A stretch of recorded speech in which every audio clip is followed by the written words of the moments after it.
past 2 days. Yesterday also you had, right? Yesterday and today. And just let's have some fun here.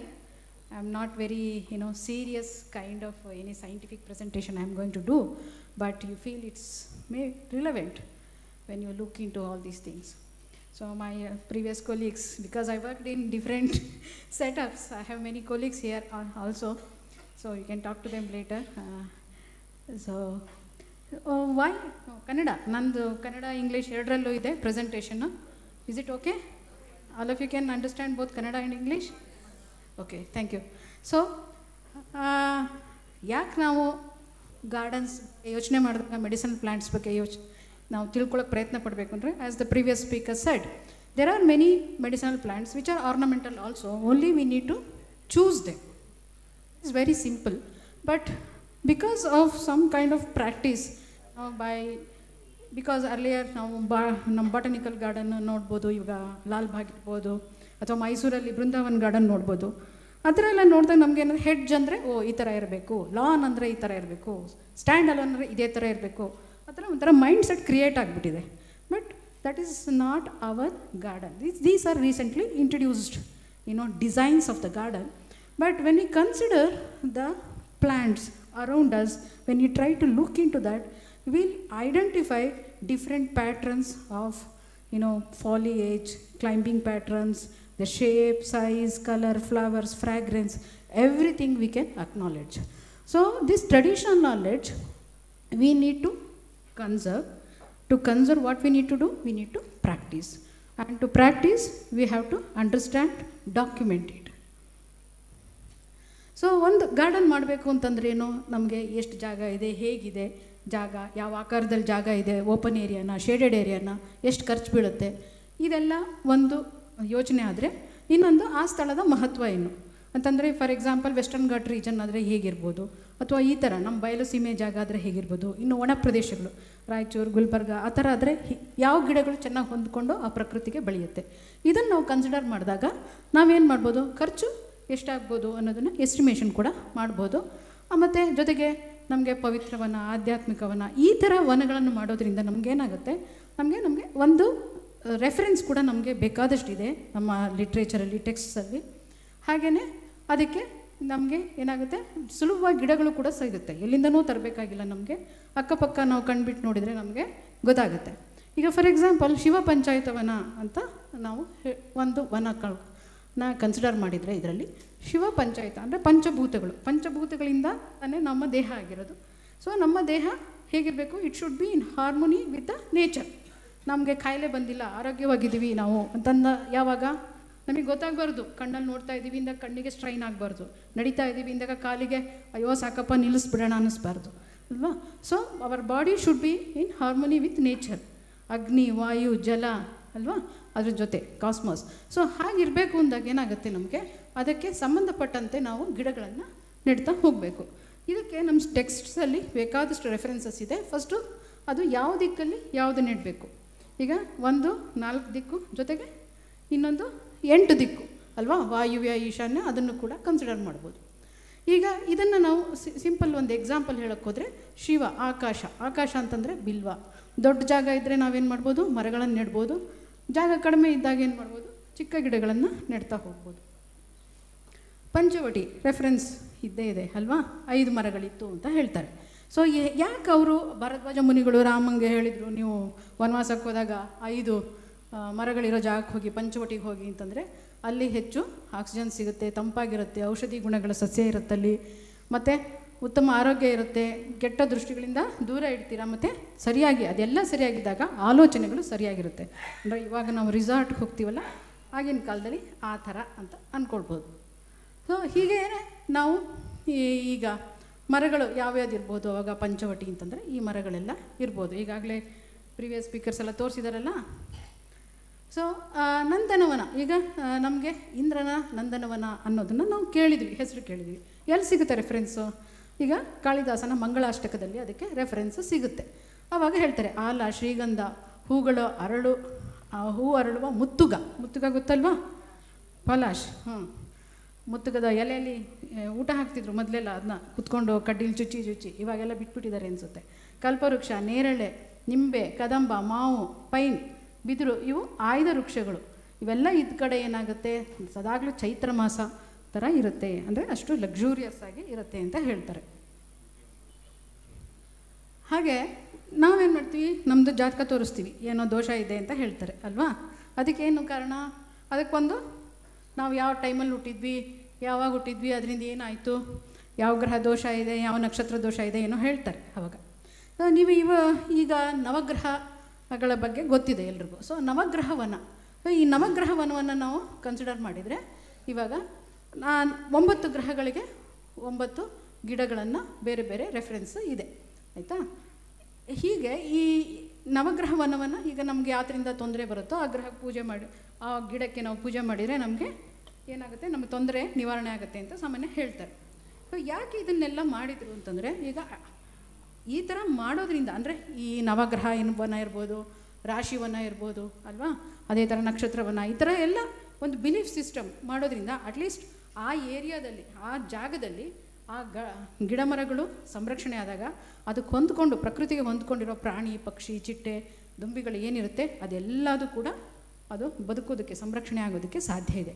ಈ ಒಂದು ನಿಟ್ಟಿನಲ್ಲಿ ಬಹುಶಃ ನಮ್ಮ ಪುರಾತನ ಯಾರು ಗುರುಗಳು ಮುನಿಗಳು ಇದ್ದರು, ಅವರು ಒಂದು ದೂರದೃಷ್ಟಿಯನ್ನು ಆಲೋಚನೆಯನ್ನು ಇಟ್ಕೊಂಡು ಈ ರೀತಿ ಸಂರಕ್ಷಣೆಯನ್ನು ಮಾಡೋದಕ್ಕೆ ಒಂದು ಮಾರ್ಗವನ್ನು ಹುಡುಕಿದ್ರು. ಇಲ್ಲ ಅಂತಂದರೆ ಎಲ್ಲದನ್ನೂ ಖಾಲಿ ಮಾಡಿಬಿಟ್ರೆ ಆಮೇಲೆ ಏನಿರುತ್ತೆ, ಮುಂದಿನ ಪೀಳಿಗೆಗೆ ಏನೂ ಇರಲ್ಲ. ಯಾಕೆಂತಂದರೆ ನಾವು ಬರೀ ಈಗ ಯಾವುದೋ ಒಂದು ಜಾತಿ ಏನೋ ಚಿಟ್ಟೆಯನ್ನು ಸಂರಕ್ಷಿಸಬೇಕು ಅಂದರೆ ಬರೀ ಚಿಟ್ಟೆ ಸಂರಕ್ಷಿಸೋಕ್ಕಾಗಲ್ಲ, ಅದಕ್ಕೆ ಹೊಂದ್ಕೊಂಡಂತೆ ಪ್ರಕೃತಿ ಏನಿರುತ್ತೆ ಆ ಪ್ರಕೃತಿ ಎಲ್ಲ ಭಾಗಗಳನ್ನು ನಾವು ಗಮನಿಸಬೇಕು, ಅದೆಲ್ಲದನ್ನು ನಾವು ಸಂರಕ್ಷಿಸೋದಕ್ಕೆ ಪ್ರಯತ್ನ ಪಡಬೇಕು. ಇದೇ ಥರ ರಾಶಿಗಳು ಅಲ್ವಾ, ನಮಗೆ 12 ರಾಶಿ ಇದೆ. 12 ರಾಶಿಗೂ ಒಂದೊಂದು ಗಿಡಗಳನ್ನು ಮರಗಳನ್ನು ಅವರು ಏನಿದ್ದಾರೆ ಹೆಸರಿದ್ದಾರೆ ಅಲ್ವಾ. ಬೇಕಾದರೆ ಇದನ್ನು ಶೇರ್ ಮಾಡ್ತೀನಿ, ಏನು ಯೋಚನೆ ಮಾಡಬೇಡಿ, ಕೊಡ್ತೀನಿ, ಇದರಲ್ಲಿ ಏನು ಕಾಪಿರೈಟ್ ಇಲ್ಲ ಇದರಲ್ಲಿ, ಓಕೆ. ಆಮೇಲೆ ನಕ್ಷತ್ರವನ, ನಕ್ಷತ್ರ ಅಂದರೆ 27 ನಕ್ಷತ್ರ ಇದೆ. ಈಗ ಒಂದೊಂದು ನಕ್ಷತ್ರನೂ ಏನಾಗುತ್ತೆ, ಒಂದೊಂದು ಮರ ಅಥವಾ ಗಿಡಗಳನ್ನು ಹೇಳ್ತಾ ಹೋಗ್ತಾರೆ. ಆಧ್ಯಾತ್ಮಿಕವಾಗಿ ಮಾನಸಿಕ ಹಾಗೂ ದೈಹಿಕ ಆರೋಗ್ಯವನ್ನು ಕಾಪಾಡ್ಕೊಳ್ಳೋದಕ್ಕೆ ಇವು ತುಂಬ ಉತ್ತಮ ಪ್ರಾಮುಖ್ಯತೆಯನ್ನು ವಹಿಸಿದೆ.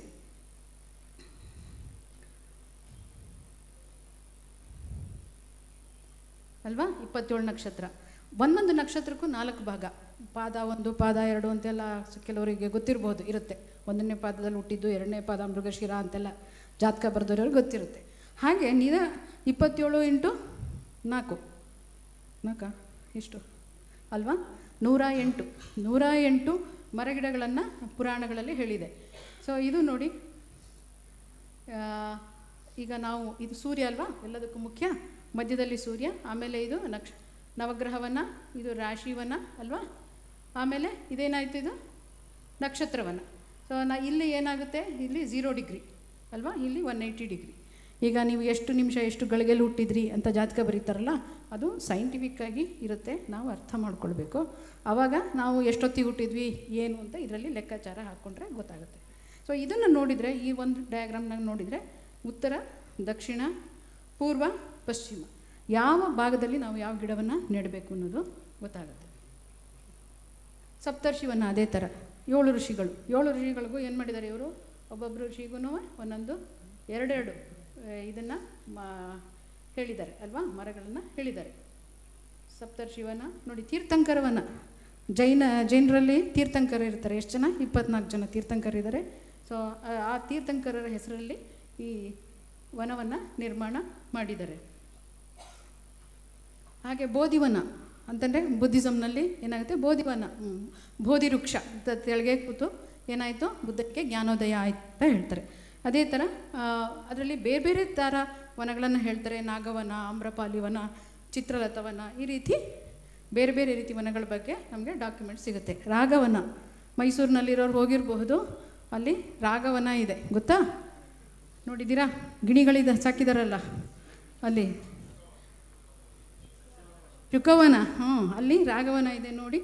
ಎಷ್ಟೋ ರಾಗಗಳಿವೆ, ಆದರೆ ಅಲ್ವಾ, ಕಲ್ಯಾಣಿ ರಾಗ, ಮೋಹನ ರಾಗ, ಮಾಯಾಮಾಳವ ಗೌಳ ಎಲ್ಲ ರಾಗಗಳಿದೆ ಅಲ್ಲ. ಸೊ ಒಂದೊಂದು ರಾಗಕ್ಕೂ ಒಂದೊಂದು ಗಿಡಗಳನ್ನು ನೆಟ್ಟು ಅವರು ರಾಗವನವನ್ನು ಮಾಡಿದ್ದಾರೆ.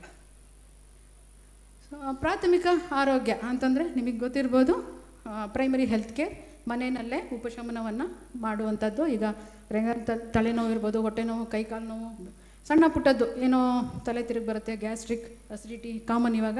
ಸೊ ಇದನ್ನೆಲ್ಲ ಉಪಯೋಗಿಸ್ಕೊಂಡು ಈ ಥರ ಅಮೃತ ಬಳ್ಳಿ ಇರ್ಬೋದು, ದಾಳಿಂಬೆ, ಒಂದೆಲಗ, ಬ್ರಾಹ್ಮಿ, ನೆಲ್ಲಿಕಾಯಿ, ಅಶ್ವಗಂಧ, ನುಗ್ಗೆ, ಈ ಥರ ಗಿಡಗಳನ್ನು ಉಪಯೋಗಿಸ್ಕೊಂಡು ಮನೆಯಲ್ಲೇ ಬೆಳೆಸ್ಬೋದು. ಇದನ್ನು ಮನೆಯಲ್ಲೇ ನಾವು ಅದನ್ನು ಉಪಯೋಗಿಸೋದನ್ನು ಕೂಡ ಕಲಿಬೋದು. ಇದು ಒಂದು ಥಿಮ್ಯಾಟಿಕ್ ರೆಪ್ರೆಸೆಂಟೇಷನ್ನು. ಯಾವ ಗಿಡಗಳನ್ನು ಮನುಷ್ಯನ ಯಾವ ಭಾಗಕ್ಕೆ ತೊಂದರೆ ಆದಾಗ ಉಪಯೋಗಿಸ್ಬೋದು ಅನ್ನೋದಕ್ಕೆ, ಆಯಿತಾ. ಪಂಚೇಂದ್ರಿಯಗಳು ತುಂಬ ಮುಖ್ಯ ಅಲ್ವಾ. ನಾವು ಇದ್ದೀವಿ, ಆ್ಯಕ್ಟಿವ್ ಆಗಿದ್ದೀವಿ ಅನ್ನೋದಕ್ಕೆ ಏನು, ಕಣ್ಣು, ರುಚಿ ಬೇಕು. ಕೋವಿಡ್ ಬಂದಾಗ ಎಲ್ರಿಗೂ ಬಾಯಲ್ಲಿ ರುಚಿ ಹೋಯ್ತು ಅಂತ ಹೇಳ್ತಾ ಇದ್ರು ಅಲ್ವಾ. ಸೊ ರುಚಿ ತುಂಬ important. Touch, sense of touch, it's very important. ಮುಟ್ಟೋದು ಮೃದುವಾಗಿದೆಯಾ ಅಲ್ವಾ, ಮೆತ್ತಗಿದೆಯಾ, ರಫ್ ಆಗಿದೆಯಾ, ಚುಚ್ಚುತ್ತಾ ಎಲ್ಲ ಗೊತ್ತಾಗಬೇಕಲ್ವಾ. ಇಲ್ಲ ಅಂತಂದರೆ ಟಚ್ ಇಲ್ಲ, ಒಂಚೂರು ಒಲೆ ಹತ್ರ ಹೋದರೆ ಶಾಖ ಬರುತ್ತೆ, ಗೊತ್ತಾಗುತ್ತಲ್ವ, ತಕ್ಷಣ ಹಿಂದಕ್ಕೆ ಬರ್ತೀವಿ, ಕಿಡಿ ಬರ್ತಾ ಇದೆ ಅಂತ. ಹಾಗೇನೆ ರುಚಿ, ನಾಲಿಗೆ ನೋಡಿದ್ದೀರಾ ಯಾರು, ಗುಳಗಂಜಿದು ಎಲೆ ರುಚಿ ನೋಡಿದ್ದೀರಾ, ಚಿಗುರಿರುತ್ತಲ್ಲ ಎಲೆ ತುದಿ, ಅದನ್ನು ತಿಂದು ನೋಡಿ ಎಷ್ಟು ಸ್ವೀಟಾಗಿರುತ್ತೆ ಅಂತ. ರುಚಿ ಗೊತ್ತಾಗೋದು ತುಂಬ ಇಂಪಾರ್ಟೆಂಟು. ನೋಡೋದಕ್ಕೆ ತುಂಬ ಸುಂದರವಾಗಿರಬೇಕು ಅಲ್ವಾ ಕಣ್ಣಿಗೆ. ಇದೆಲ್ಲ ಬಿದಿರು, ಒಂದಕ್ಕೊಂದು ಕುಜ್ಜಿದಾಗ ಶಬ್ದ ಬರುತ್ತೆ ಬಿದಿರಲ್ಲಿ ಅಲ್ವಾ, ಬೇಗ ಬೆಳೆಯುತ್ತೆ. ಹಾಗೆ ಜೊತೆಗೆ ಅದನ್ನು ಬೇಗ ನಾವು ಹಾರ್ವೆಸ್ಟ್ ಮಾಡಿ ಫರ್ನಿಚರ್ ಅಥವಾ ಬೇರೆ ಏನಕ್ಕಾದ್ರೂ ಉಪಯೋಗಿಸ್ಕೋಬೋದು. ಈಗ ಏನಾಗುತ್ತೆ, ಮೆಡಿಸಿನಲ್ ಪ್ಲಾಂಟ್ಸ್ ಅಂದರೆ ಬರೀ ಮೆಡಿಸಿನಲ್ ಪ್ಲಾಂಟ್ಸ್ ಅಲ್ಲ, ಇದರಲ್ಲಿ ಬೇಕಾದಷ್ಟು ಬೇರೆ ಉಪಯೋಗಗಳು ಇರುತ್ತೆ. ಬರೀ ನಾವು ಔಷಧಕ್ಕಾಗಿ ಉಪಯೋಗಿಸ್ಬೇಕು ಅಂತಿಲ್ಲ, ಗಾರ್ಡನ್ ಮಾಡೋದಕ್ಕೂ ಕೂಡ ಇದನ್ನು ಉಪಯೋಗಿಸ್ಬೋದು. ಅದಕ್ಕೆ ಈಗ ಸೂಚನಾ ಫಲಕಗಳು ಅಂದರೆ ನಾವು ಲೇಬ್ಲಿಂಗ್ ಮಾಡಬೇಕು. ನಾವು ಗಾರ್ಡನ್ ಮಾಡಿದಾಗ, ಈಗ ನಿಮ್ಮ ಇನ್ಸ್ಟಿಟ್ಯೂಷನಲ್ ಗಾರ್ಡನ್, ನಿಮ್ಮ ಕಾಲೇಜಲ್ಲಿ ನಿಮ್ಮ ಇನ್ಸ್ಟಿಟ್ಯೂಷನಲ್ಲಿ ಮಾಡಿದಾಗ ಲೇಬಲಿಂಗ್ ಮಾಡಿದರೆ ಜನಕ್ಕೆ ಬೇಗ ಗೊತ್ತಾಗುತ್ತೆ. ಸೊ ಥಿಮ್ಯಾಟಿಕ್ ಗಾರ್ಡನ್ಸ್ ಅಂತ ನಾವೇನು ಹೇಳ್ತೀವಿ, ಥಿಮ್ಯಾಟಿಕ್ ಗಾರ್ಡನ್ಸ್ ಮಾಡೋದ್ರಿಂದ ಜನರಿಗೆ ಅದ್ರ ಏನು ಉಪಯೋಗ ಅನ್ನೋದು ಚೆನ್ನಾಗಿ ಗೊತ್ತಾಗುತ್ತೆ. ಹಾಗೆ ಬೇರೆ ಕಡೆ ಅದೇ ಗಿಡಗಳನ್ನ ಬೇರೆ ಕಡೆ ನೋಡಿದಾಗಲೂ ಅವ್ರಿಗೆ ಗುರ್ತಿಸೋದಕ್ಕೆ ಅನುಕೂಲ ಆಗುತ್ತೆ. ಬೇರೆ ಥರ ನಾವು ಈ ಥರ ಮಾಡಬಹುದು. ಸೊ ಈ ಥರ ಮಾಡಿದ್ವಿ ನಾವು ಗಾರ್ಡನ್ಗಳನ್ನ ಸ್ಕೂಲ್ಗಳಲ್ಲೆಲ್ಲ ಮಾಡಿ ಸೈನ್ ಬೋರ್ಡ್ಸ್ ಎಲ್ಲ ಹಾಕಿದ್ವಿ. ಸೊ ಜನರಿಗೆ ತಿಳುವಳಿಕೆ ಮೂಡಿಸೋದಕ್ಕೆ. ಹಾಗೆಯೇ ಹೇಳ್ತಾಯಿದ್ರು, ಈಗ ನಾವು ಎಕ್ಸಾಟಿಕ್ ಪ್ಲ್ಯಾಂಟ್ಸ್ ಎಲ್ಲ ತೊಗೊಂಬಂದು ಪ್ಲ್ಯಾಂಟಿಂಗ್ ಮಾಡಿ ಎಲ್ಲ ಮಾಡೋದ್ರಿಂದ ನಮಗೆ ಇಮಿಡಿಯೇಟಾಗಿ ಚೆನ್ನಾಗಿ ಕಾಣಿಸ್ಬೋದು. ಈಗ ತಬೂಬಿಯ ರೋಸಿ ಎಲ್ಲ ಕಡೆ ಬೆಳೆಯುತ್ತೆ ಅಲ್ವಾ, ಎಲ್ಲ ಪಿಂಕ್ ಹೂ ಬಿಟ್ಟಿದೆ, ಎಷ್ಟು ಚೆನ್ನಾಗಿ ಕಾಣುತ್ತೆ ಅಂತೆಲ್ಲ ಫೋಟೋ ತೆಗೆದು ಹಾಕ್ತಿರ್ತಾರೆ ಫೇಸ್ಬುಕ್ ಅದರಲ್ಲಿ ಇರಲಿಲ್ಲ. ಬಟ್ ನಾವು ಯಾಕೆ ಅದನ್ನೆಲ್ಲ ಬೆಳೆಸ್ಬೇಕು, ಅದರಿಂದ ಏನು ಪ್ರಯೋಜನ, ಏನೂ ಇಲ್ಲ. ಅದರ ಬದಲು ನೀವು ಫಾರ್ ಎಕ್ಸಾಂಪಲ್ ನಾವು ನೀವು ಮುತ್ತುಗದು ಗಿಡ ಹಾಕೋದಾಗಲಿ ಈ ಥರ ಮಾಡೋದ್ರಿಂದ ಅದೇ ಥರ ನಮಗೆ ಅದಕ್ಕೆ ಏನಾಗುತ್ತೆ, ಸುಂದರವಾಗೂ ಕಾಣುತ್ತೆ ಜೊತೆಗೆ ವ್ಯಾಲ್ಯೂ ಅಡಿಷನ್ ಅಂತೇನು ಹೇಳ್ತೀವಿ, ನಮ್ಮ ಅದು ಮಣ್ಣಿನ ಸಂರಕ್ಷಣೆಗಾಗಲಿ ಅಥವಾ ದುಂಬಿ ಇದಕ್ಕೆ ಚಿಟ್ಟೆಗಳಿಗೆ ಆಧಾರ ಕೊಡೋದಾಗಲಿ ಎಲ್ಲ ಕೂಡ ನಡೆಯುತ್ತೆ. ಪಾಲಿನೇಷನ್ ಎಲ್ಲ ಇಂಪ್ರೂವ್ ಆಗುತ್ತೆ ಅದರಿಂದ. ಹಾಗಾಗಿ ಆದಷ್ಟು ನಾವು ನೇಟಿವ್ ಪ್ಲ್ಯಾಂಟ್ಸ್, ಲೋಕಲ್ ಪ್ಲ್ಯಾಂಟ್ಸ್ ಇದನ್ನು ನಾವು ಗಾರ್ಡನ್ನಲ್ಲಿ ಯೂಸ್ ಮಾಡೋದ್ರಿಂದ ನಮಗೆ ಹೆಚ್ಚಿನ ಉಪಯೋಗ ಬರುತ್ತೆ. ಅದಕ್ಕೆ ಬೇಕಾದಷ್ಟು ನಮಗೆ ಆಧಾರಗಳಿವೆ ಗೊತ್ತಾಯ್ತಾ. ನಾರದ ಪುರಾಣ ಇರ್ಬೋದು, ಮಹಾಭಾರತ ಇರ್ಬೋದು, ಅದ್ರ ಜೊತೆಗೆ ಬೃಹತ್ ಸಂಹಿತೆ ಅಂತ ಹೇಳ್ತಾರೆ ಅದು. ಆಮೇಲೆ ಹಲವಾರು ನಮಗೆ ನಿದರ್ಶನಗಳಿವೆ. ನಾನು ಆರ್ಗನೈಸರ್ಗೆ ಈ ಪುಸ್ತಕನ ಕೊಡ್ತೀನಿ, ದಯವಿಟ್ಟು ತಗೊಳ್ಳಿ. ಇದರಲ್ಲಿ ಡೀಟೇಲ್ಸ್ ಇದೆ.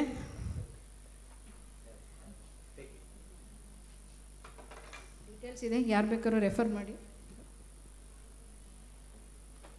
ಟ್ರೆಡಿಷನ್